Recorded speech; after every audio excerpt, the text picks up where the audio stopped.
Heading डालना अगला ribosome.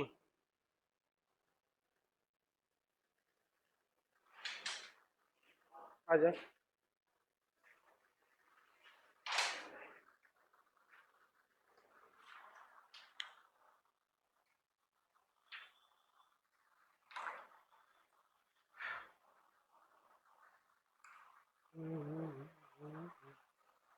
तो देखना, राइबोसोम के बारे में बात करें तो राइबोसोम की खोज या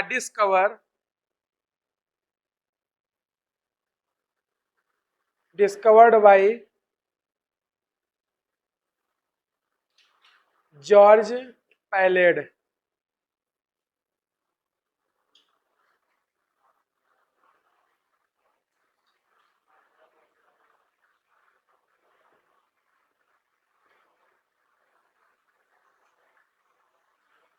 तो राइबोसोम की खोज किसने किया था? जॉर्ज पैलेड ने। अगर हम लोग इसकी बात करें तो यह प्रोटीन व राइबो न्यूक्लिक एसिड, जिसको हम लोग बोलते हैं आरएनए, तो यह प्रोटीन व न्यूक्लिक एसिड का बना होता है।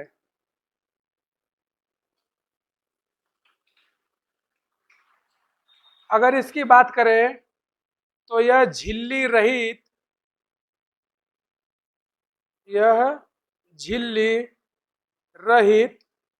होता है। साथ ही साथ यह यूनिवर्सल या सार्वत्रिक होगा।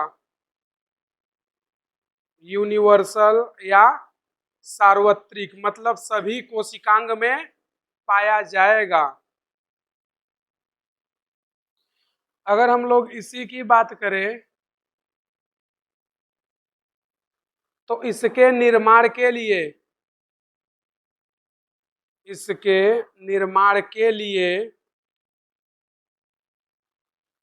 कैल्शियम +2 व मैग्नीशियम +2 आयन की आवश्यकता होती है।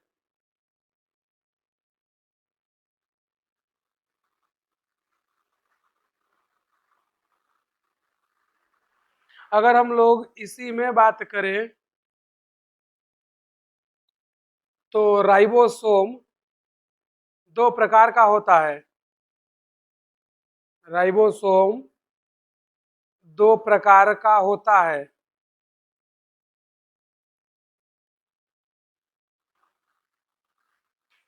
एक को हम लोग बोलते हैं prokaryotic ribosome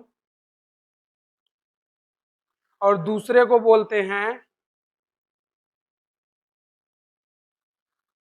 eukaryotic ribosome. Eukaryotic ribosome.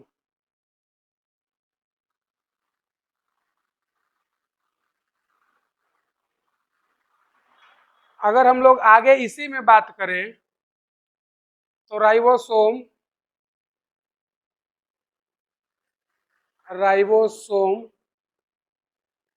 को प्रोटीन फैक्ट्री भी बोलते हैं। प्रोटीन फैक्ट्री, क्योंकि यहाँ पर प्रोटीन का निर्माण होता है।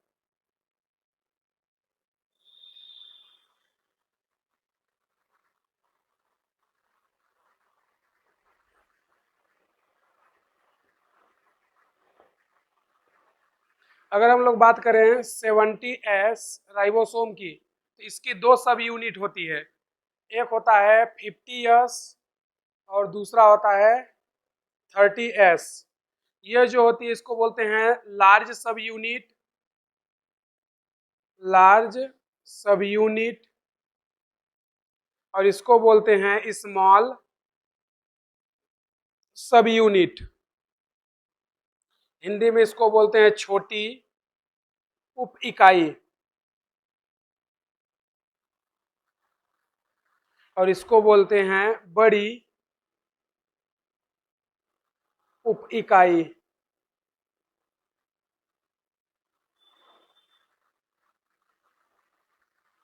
उसी तरह जो ATS होता है उसका भी दो पार्ट होता है, एक होता है 60S और दूसरा होता है 40S। तो ये हो गया लार्ज सब यूनिट और ये हो गया स्मॉल सब यूनिट। तो ये हो गया राइबोसोम की कहानी। लिख लो, इसके बाद राइबोसोम खत्म। अच्छा, इसमें एक चीज और बता दे रहे हैं, जो एस होता है, यस, यस जो होता है राइबोसोम, राइबोसोम की साइज व डेंसिटी यानी घनत्व, डेंसिटी को बताता है। यस को हम लोग बोलते हैं स्वेडवर्ग इकाई, हिंदी में बोलते हैं अवसादन गुणांक, अवसादन गुणांक। तो यहां तक राइबोसोम की कहानी है। इसके बारे में दो लाइन और लिख लेना। सबसे छोटा कोशिका अंगक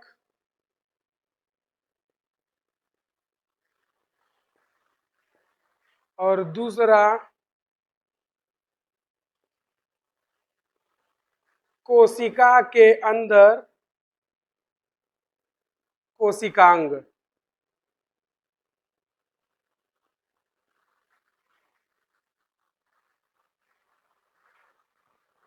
और तीसरा लिविंग भी होता है या जीवित।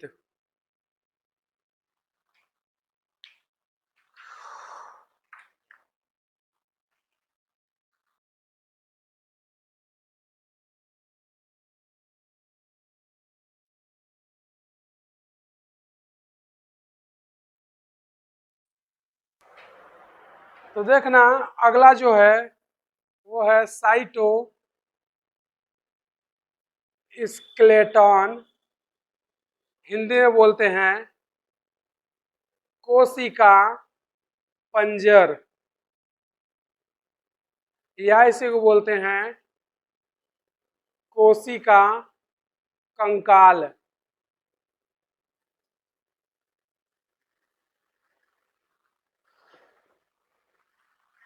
तो अगर इसकी बात करें तो यह मुख्यतः प्रोटीन का बना होता है। किसका बना होगा? मुख्यतः प्रोटीन का बना होता है। यह मुख्यतः प्रोटीन का बना होता है। अगर इसके फंक्शन या कार्य की बात करें तो इसका कार्य यांत्रिक सहायता, गति, गमन इत्यादि में। तो साइटोस्केलेटन में जो हम लोग पहला टॉपिक पढ़ेंगे वो होता है माइक्रो ट्यूब्यूल, हिंदी में बोलते हैं सूक्ष्म नलिका, सूक्ष्म नलिकाएं। तो माइक्रोट्यूब्यूल जो है साइटोपंजर का ही पार्ट है या कोशिका कंकाल का ही भाग है। तो अगर हम लोग माइक्रोट्यूब्यूल को देखें तो यह मुख्यतः ट्यूबुलिन प्रोटीन का बना होता है। किसका बना होता है? ट्यूबुलिन प्रोटीन का। तो जो माइक्रोट्यूब्यूल होता है वो ट्यूबुलिन प्रोटीन का बनता है। 13 ट्यूबुलिन प्रोटीन मिल करके एक रिंग का निर्माण करते हैं। कितना? 13। लेकिन जो रिंग बनती है वो अंदर से होलो या खोखली होती है। कैसी होती है? अंदर से होलो या खोखली होती है। जैसे इसको हम लोग क्या करें, अगर इन सभी को ऐसे जोड़ेंगे तो देखोगे इसमें कहीं भी तुम्हें खोखला नहीं दिखाई देगा, लेकिन वो जो होती है ऐसे रिंग रिंग रिंग रहती है, लेकिन बीच में पूरा अंदर खाली रहती है। तो वो बोलता है कि जो माइक्रोट्यूब्यूल होती है वो किससे बनी होती है, ट्यूबुलिन प्रोटीन से। 13 ट्यूबुलिन प्रोटीन मिलकर के एक माइक्रोट्यूब्यूल का निर्माण करते हैं। लेकिन माइक्रोट्यूब्यूल अंदर से कैसी होती है, खोखली या होलो होती है। कैसी होती है, खोखली या होलो। अगर इसके साइज की बात करें तो इसका साइज लगभग 25 नैनोमीटर होता है। कितना, 25 नैनोमीटर। जो माइक्रोट्यूब्यूल है यह स्पिंडल फाइबर, हिंदी में बोलते हैं उसको तरकु तंतु। क्या बोलते हैं, तरकु तंतु। उसके साथ साथ सीलिया, फ्लैजिला, इन सभी का निर्माण किससे होता है, माइक्रोट्यूब्यूल्स से। और माइक्रोट्यूब्यूल बनता किससे है, ट्यूबुलिन प्रोटीन से। तो अगर हम लोग बात करें माइक्रोट्यूब्यूल की तो यह किससे बना है, ट्यूबुलिन प्रोटीन से। यह ट्यूबुलिन प्रोटीन से बना होता है। 13 ट्यूबुलिन प्रोटीन मिल करके एक एमटी, एमटी मतलब माइक्रोट्यूब्यूल का निर्माण करते हैं। और वो इस तरह से ऐसे अरेंज हो जाते हैं।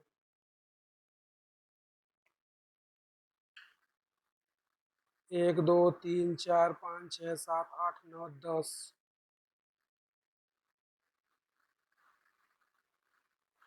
तो इस तरह से 13 ट्यूबुलिन प्रोटीन मिल करके एक माइक्रोट्यूब्यूल का निर्माण करता है। लेकिन ये अंदर से कैसा है, होलो।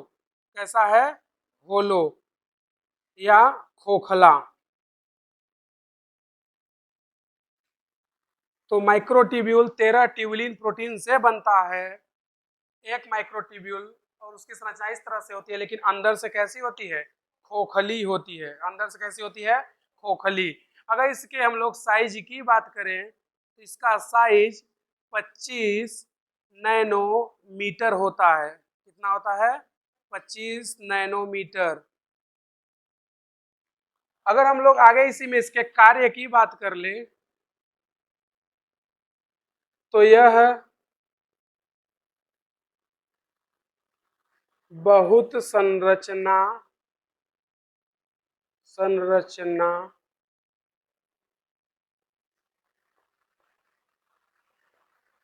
का घटक होता है।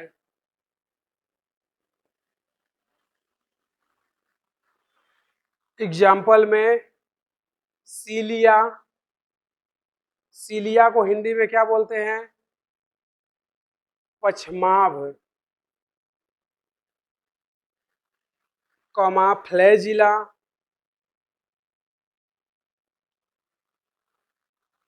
इसको हिंदी में बोलते हैं कसाभ। कॉमा स्पिंडल फाइबर, हिंदी में बोलते हैं तरकु तंतु। तो इन सभी का निर्माण कौन करता है, और भी चाहो तो और भी लिख सकते हो, जैसे सेंट्रियोल, सेंट्रियोल। सेंट्रियोल को हिंदी में बोलते हैं तारक केंद्र।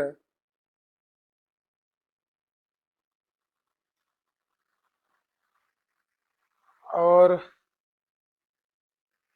सेंट्रियोल माइक्रो फिलामेंट, माइक्रोफिलामेंट को हिंदी में बोलते हैं सूक्ष्म तंतु। तो इन सभी का निर्माण किससे होता है, माइक्रोट्यूब्यूल से। किससे होता है, माइक्रोट्यूब्यूल से। और माइक्रोट्यूब्यूल का निर्माण किससे होता है, ट्यूबुलिन प्रोटीन से। तो माइक्रोट्यूब्यूल ट्यूबुलिन प्रोटीन से बनता है। 13 ट्यूबुलिन प्रोटीन मिलकर के एक माइक्रोट्यूब्यूल का निर्माण करते हैं। लेकिन माइक्रोट्यूब्यूल अंदर से कैसी होती है, खोखली होती है। इसका साइज 25 नैनोमीटर होता है। और ये बहुत संरचनाओं का मुख्य घटक होती है, जैसे सीलिया, फ्लैजिला, स्पिंडल फाइबर, सेंट्रियोल और माइक्रोफिलामेंट। इन सभी का निर्माण किससे होगा? माइक्रोट्यूब्यूल्स से। समझे? इसको छाप दो।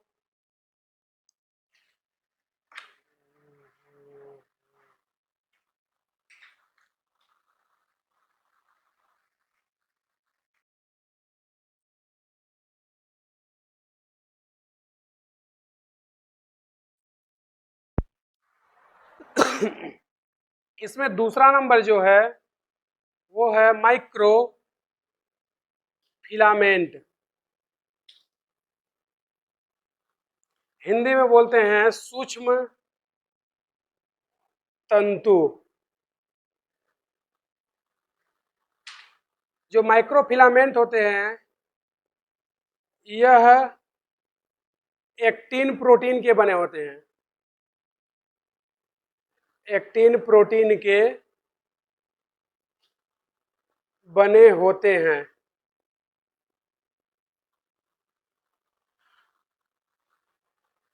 यह अंदर से ठोस होते हैं, खोखले नहीं होंगे।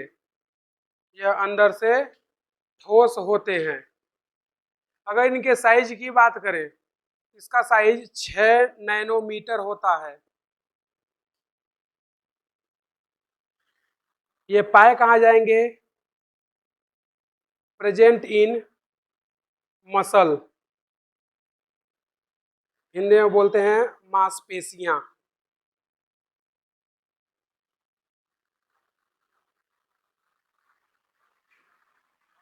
तो ये हो गया माइक्रोफिलामेंट। अगर अगला हम लोग बात करें, इसी में जो तीसरा होता है उसको बोलते हैं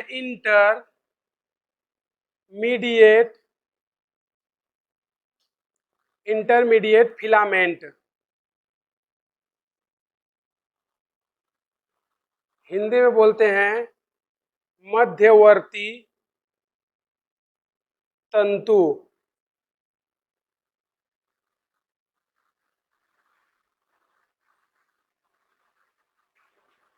यह न्यूक्लियर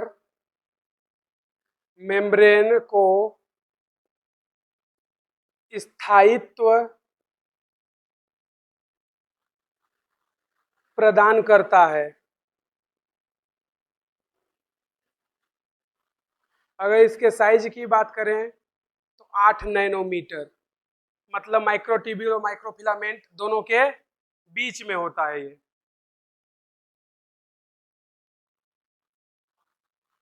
तो ये हो गया इंटरमीडिएट फिलामेंट।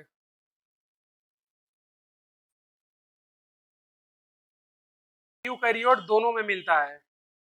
कहाँ? प्रोकैरियोट व यूकैरियोट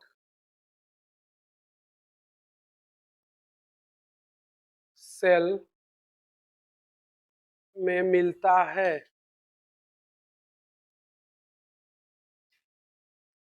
अगर हम लोग इसकी आगे बात करें, जो सीलिया होता है छोटा होता है। सीलिया छोटा होता है, वह कोशिकीय द्रव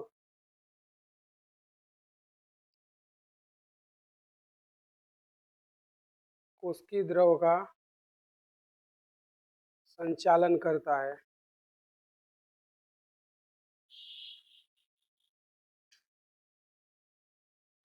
तो अगर हम लोग सीलिया और फ्लैजिला के डायग्राम की बात करें, तो तुम्हारे एनसीईआरटी में सीलिया और फ्लैजिला का डायग्राम बनाया है। तो वो बोलता है जो सीलिया और फ्लैजिला होती हैं वो प्लाज्मा मेम्ब्रेन या जीव द्रव्य झिल्ली से ढका रहता है। तो जो तुम्हारा एनसीईआरटी में डायग्राम है उस डायग्राम को हम लोग देख ले रहे हैं कि किस तरह से होता है।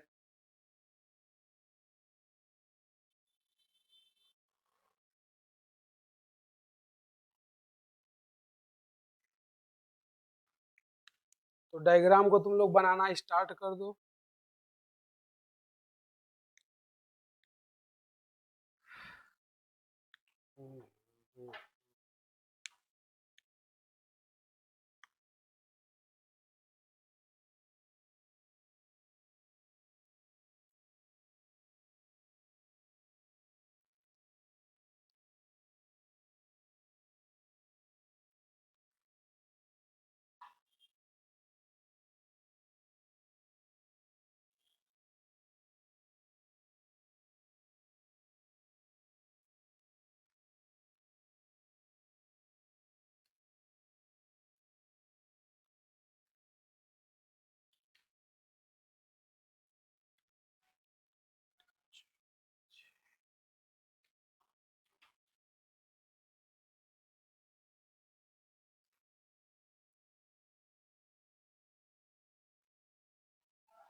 तो ये ध्यान रखना कि ये 9 होते हैं, 1 2 3 4 5 6 7 8 9, तो फिक्स है 9 और ये 2 ही रहेंगे, तो अधिक मत कर देना।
चलो सुन लो ये होता क्या है।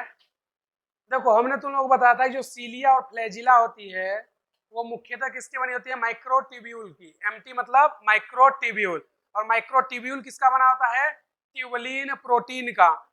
13 ट्यूबुलिन प्रोटीन मिलते हैं तो एक माइक्रोट्यूब्यूल रिंग का निर्माण होता है, लेकिन वो अंदर से कैसी होती है, खोखली। तो जो सीलिया और फ्लैजिला होती है ये होती क्या है, ये एक्चुअल में जो कोशिका होती है उसकी आउटर ग्रोथ होती है, यानी कि जो कोशिका पर रोम सदृश से संरचनाएं पाई जाती हैं वो सीलिया और फ्लैजिला कहलाती हैं। सीलिया जो होती है संख्या में बहुत ज्यादा होती है और छोटा होता है, और सभी एक दिशा में कार्य करते हैं, जैसे नाव का चप्पू कार्य करता है। यानी कि नाव के चप्पू में देखोगे तो एक तरफ से पानी पीछे की ओर धक्का देते हैं, नाव आगे की ओर जाता है।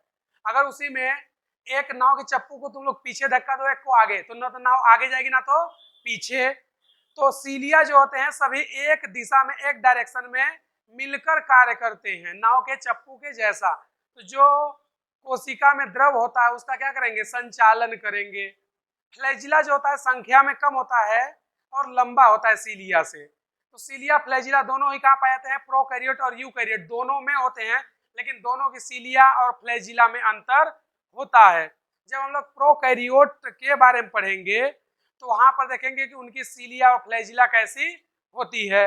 यहाँ पर इनकी सीलिया और फ्लैजिला की स्ट्रक्चर हम लोग देख रहे हैं। तो मेनली किसका बना होता है, माइक्रोट्यूब्यूल्स का। तो ये जो पूरा नीला कलर का है आवरण, इसको हम लोग बोलते हैं प्लाज्मा झिल्ली या प्लाज्मा मेम्ब्रेन। यानी कि जो सीलिया फ्लैजिला की संरचना है वो प्लाज्मा झिल्ली से ढकी रहती है। इसके अंदर देखोगे तो A B A B A B ऐसे कितने हैं, टोटल 9 हैं। कितने हैं, 9। ये जो ए और बी है ये कौन है, माइक्रोट्यूब्यूल्स हैं। क्या है, माइक्रोट्यूब्यूल। देखोगे तो संख्या में कितने हैं, ये टोटल 9 है, लेकिन दो दो के जोड़े में है, एक ए बी फिर ए फिर बी, यानी कि संख्या में 9 है लेकिन सभी पेयर में है, यानी इनका 9 युग्म है। तो ये सभी कितने किधर है, किनारे हैं, झिल्ली के आउटर साइड में है। तो किनारे वालों को क्या बोलते हैं, किनारे जो होते हैं उनको हम लोग बोलते हैं परिधीय। क्या बोलते हैं, परिधि। और जो बीच में होता है उसको क्या बोलते हैं, केंद्रीय। तो जो ये किनारे वाले हैं उसको देखोगे लिखा है पेरिफेरल माइक्रोट्यूब्यूल, यानी परिधि सूक्ष्म नलिकाएं। कितनी होती हैं, 9 होती हैं। कैसी होती हैं, डबलेट, यानी कि सभी दो दो के पेयर में होंगी। उसी को हिंदी में क्या बोलते हैं, द्विक होती है। अगर हम लोग सेंट्रल की बात करें तो सेंट्रल में 2 माइक्रोट्यूब्यूल है, जिसको हम लोग क्या बोलते हैं, सेंट्रल माइक्रोट्यूब्यूल्स या केंद्रीय सूक्ष्म नलिकाएं। लेकिन ये कैसी होती है, सिंगलेट, मतलब ये लोग जोड़े में नहीं है, इसमें ए बी नहीं होता है। इसमें देखोगे तो ए है, बी है, फिर ए है, फिर बी है। यानी कि ये संख्या में जो परिधि होती है 9 होते हैं, लेकिन डबलेट होते हैं। कैसे होते हैं, डबलेट, यानी कि दो दो के सभी पेयर में या युग्म में होते हैं। लेकिन जो केंद्र वाला होता है वो संख्या में कुल 2 ही होते हैं, लेकिन दोनों कैसे होते हैं, सिंगल या अकेले। और आपस में किससे जुड़े रहते हैं, सेंट्रल सीध या केंद्रीय आच्छाद से ये लोग ढके हैं। ये जो संरचना है इसको हम लोग क्या बोलते हैं, पुल। तो जो केंद्र वाला माइक्रोट्यूब्यूल है वो ब्रिज या पुल से जुड़ा हुआ है, और ये दोनों ही ढके रहते हैं। जो केंद्रीय माइक्रोट्यूब्यूल है देखोगे तो इन दोनों से ढका है, जिसको क्या बोलते हैं, सेंट्रल सीथ या केंद्रीय आच्छाद। जो माइक्रोट्यूब्यूल होते हैं उन सभी पर डायनिन प्रोटीन पाया जाता है। क्या पाया जाता है, डायनिन प्रोटीन। जैसे मसल में होता था एक्टिन प्रोटीन, उसी तरह यहाँ पे होता है डायनिन प्रोटीन। और ये डायनिन प्रोटीन क्या करता है, एटीपी एंजाइम से संबंधित होता है, यानी कि एटीपी को ये ब्रेक करके एनर्जी देता है सीलिया और फ्लैजिला के निर्माण के टाइम में, या उन्हें कभी आवश्यकता पड़ेगी तो उन्हें ऊर्जा कौन देता है, ये डायनिन प्रोटीन ही जो है एटीपी जो रहता है उसको ब्रेक करता है और उसको किस में कन्वर्ट कर देगा, एडीपी और इनऑर्गेनिक फॉस्फेट में। तो जब एटीपी टूटता है एडीपी में तो ऊर्जा रिलीज होती है, उस एनर्जी का यूज यहाँ पर इनके फॉर्मेशन में कर लिया जाता है। तो ये जो 5 है ये सब क्या है, डायनिन प्रोटीन। तो जो हमारे पास सीलिया फ्लैजिला है इसका अरेंजमेंट कैसा होता है, 9+2। ये 9 कैसे होते हैं, परिधि या पेरिफेरल। कैसे होते हैं, परिधि या पेरिफेरल। ये 2 कैसे होते हैं, केंद्रीय। कैसे होंगे, केंद्रीय। लेकिन ये जो 9 होते हैं परिधि, ये सब कैसे होते हैं? डबलेट। कैसे होंगे? डबलेट। लेकिन जो केंद्रीय होते हैं ये 2 होते हैं, लेकिन सब कैसे होते हैं? सिंगलेट या एकल होते हैं। कैसे होंगे? एकल। तो जो सीलिया और फ्लैजिला है इसका अरेंजमेंट क्या है? 9+2। तो सीलिया फ्लैजिला का अरेंजमेंट 9+2 होता है। 9 होते हैं लेकिन सब कैसे होते हैं? डबलेट। और ये सभी परिधि की ओर होते हैं, यानी प्लाज्मा झिल्ली के तरफ होते हैं। जो केंद्र वाला होता है वो अकेले होते हैं, लेकिन संख्या में कितने होते हैं? 2 होते हैं। केंद्र वाला आपस में जुड़ा रहता है किससे? ब्रिज से। और ढके किससे रहते हैं? सेंट्रल शीथ या केंद्रीय आच्छाद से। ये देखोगे तो ये जो रेड वाली लाइन है इनको हम लोग बोलते हैं रेडियल स्पोक। जैसे तुम लोग देखोगे साइकिल का जो पहिया होता है उसमें धुरा होता है, उस धुरे से जो तुम्हारा टायर है उनसे तिल्लियां लगी होती हैं, तो उन तिल्लियों को ये क्या बोल रहा है? Radial spoke. हिंदी में बोलते हैं अरीय ताने या अरीय डंडे। कितने होते हैं? ये भी संख्या में 9 ही होते हैं। क्यों? क्योंकि 9 हमारे पास माइक्रोट्यूब्यूल्स हैं, तो ये भी कितने होंगे? 9। तो अरीय डंडे भी संख्या में कितनी होते हैं? 9 होते हैं। तो ये है सीलिया और फ्लैजिला का डायग्राम। और ए को बी से जोड़ने वाली संरचना को हम लोग क्या बोल देते हैं? A B linker. क्या बोलते हैं? ए बी लिंकर, यानी कि ए को बी से लिंक कर रहा है, इसलिए उसको बोल देते हैं ए बी लिंकर। तो ये है सीलिया और फ्लैजिला का संरचना। लेकिन ध्यान रखना ये यूकैरियोटिक सीलिया फ्लैजिला की संरचना है, प्रोकैरियोट का अलग होता है। समझे? तो इसको ये लिखना सीलिया व फ्लैजिला में अंतर। सीलिया व फ्लैजिला में अंतर। सीलिया व फ्लैजिला में अंतर।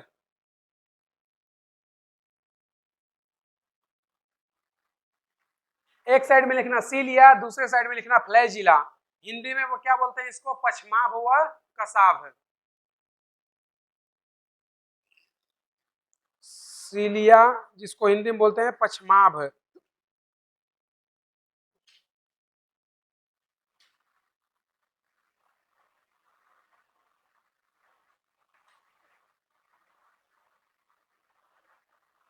लिखे नंबर फर्स्ट पॉइंट लिखना सीलिया में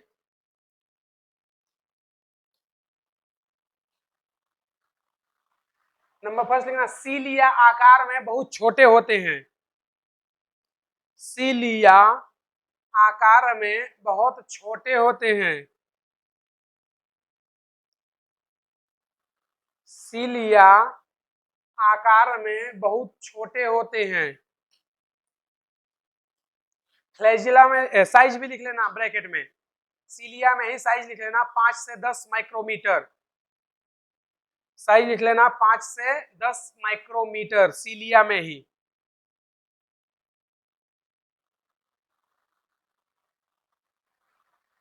अब पहला पॉइंट लिखना फ्लैजिला में। फ्लैजिला लंबे होते हैं। फ्लैजिला लंबे होते हैं। ब्रैकेट में साइज लिख लेना 150 माइक्रोमीटर। ब्रैकेट में साइज लिख लेना 150 माइक्रोमीटर। दूसरा पॉइंट लिखना सीलिया में प्रत्येक कोशिका में सीलिया की संख्या अधिक होती है। प्रत्येक कोशिका में सीलिया की संख्या बहुत अधिक होती है। प्रत्येक कोशिका में सीलिया की संख्या बहुत अधिक होती है। फ्लैजिला में दूसरा पॉइंट लिखना यह संख्या में कम होते हैं।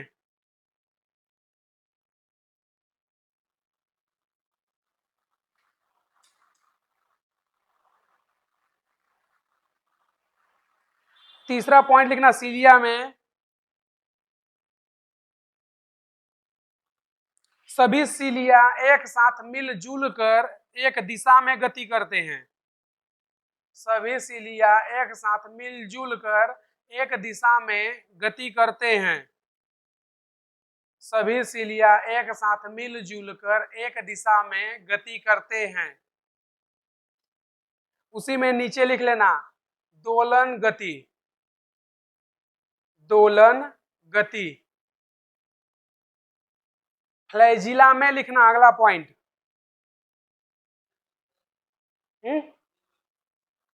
क्या है? फ्लैजिला में लिखो तो सिलिया में बताइए। फ्लैजिला की गति एक दूसरे से स्वतंत्र होती है। फ्लैजिला की गति एक दूसरे से स्वतंत्र होती है। ब्रैकेट में लिख लेना तरंग गति, एक दूसरे से स्वतंत्र होती है। ब्रैकेट में लिख लेना तरंग गति।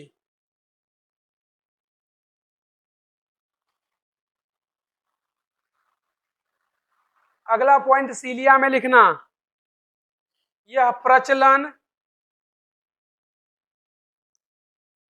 यह प्रचलन, कौमा संवेदन, कौमा भोजन तथा संलग्नता में भाग लेते हैं। यह प्रचलन, कौमा संवेदन, कौमा भोजन व संलग्नता में भाग लेते हैं। फ्लैजिला में लिखना, यह केवल प्रचलन में सम्मिलित होते हैं। यह केवल प्रचलन में सम्मिलित होते हैं।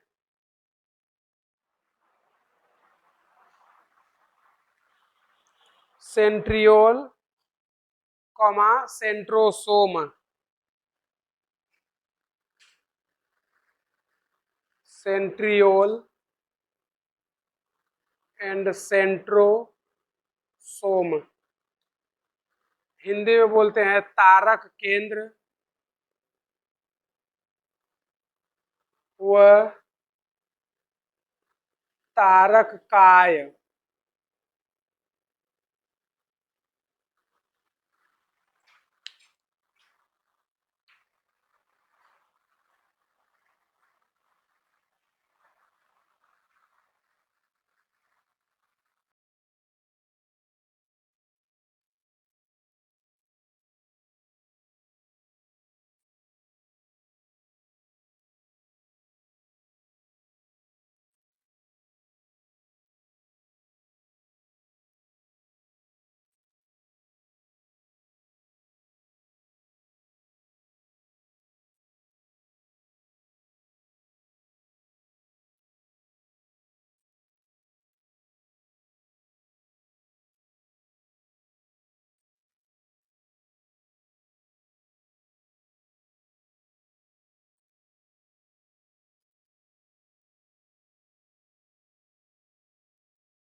चलो इधर देख लो, फिर इसका तुम लोग बनाते रहना।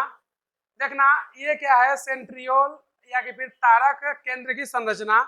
उसमें क्या होता है कि ए बी सी तीन जो होते हैं माइक्रोट्यूब्यूल होते हैं, लेकिन कैसे होंगे, परिधीय। संख्या में कितने होते हैं टोटल, 9। तो हमारे पास 9 परिधीय माइक्रोट्यूब्यूल हैं, जो कि कैसे होते हैं, ट्रिपलेट, यानी कि तीन तीन का पेयर होता है। केंद्र में कुछ नहीं है, केंद्र में एक भी नहीं है, खाली है, जीरो। तो यहाँ पर केंद्र में कितना हो गया, जीरो। तो अरेंजमेंट क्या होता है, 9 प्लस 0। 9 जो होंगे वो कैसे होंगे, परिधि लेकिन ट्रिपलेट। 0 जो होते हैं वो सेंटर में।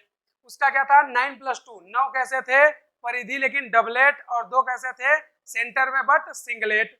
उसके बाद अगर देखोगे तो इसमें अरीय डंडे या रेडियल स्पोक, वो भी कितने होते हैं, 9 होते हैं। इसमें एबीसी है, इसलिए ए को सी से कनेक्ट किया था, उसको क्या बोलते हैं, एसी लिंकर। यहाँ पे जो रेड रेड है, ये होती है मसूली प्रोटीन, जो कि एमॉर्फस होती है। ये क्या करती है, यस जब अवस्था आता है कोशिका विभाजन का, उस टाइम पर सेंट्रियोल का निर्माण करती है। क्या करेगी, सेंट्रियोल का निर्माण। जब यस फेज आता है तो उस टाइम पर इसका निर्माण कर देगी सेंट्रियोल का। तो पेरिफेरल माइक्रोट्यूब्यूल या परिधि सूक्ष्म नलिकाएं कितने हैं, 9 हैं संख्या में। और कैसी है, ट्रिपलेट, यानी कि तीन तीन के जोड़े में है। अरे डंडों की संख्या कितनी है, 9, लेकिन सब सिंगल सिंगल में रहेंगे। समझे। तो ये हो गया सेंट्रियोल की संरचना। जो सेंट्रल हब है या केंद्रीय है, उसमें एक भी माइक्रोट्यूब्यूल्स नहीं होती है। समझे कि नहीं।